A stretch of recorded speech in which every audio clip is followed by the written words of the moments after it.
Hello, welcome to my channel. Today I propose you some very good gluten-free focaccia. Dissolve 3 grams of yeast and a teaspoon of honey in a little water taken from the total, which is 300 grams. Pour everything into 300 grams of flour, then the other water, and knead well with your hands.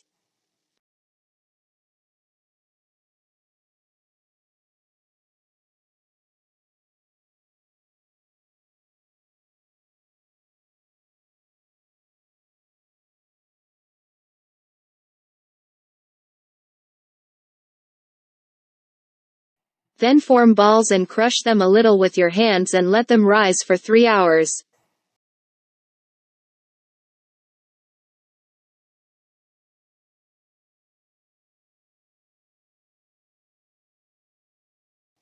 After the leavening, crush again with the greased firms of oil, put water and oil on top and season with potatoes and olives, and then in the preheated oven, in which we put a pan with water at the bottom, at 180 degrees for 25 to 30 minutes.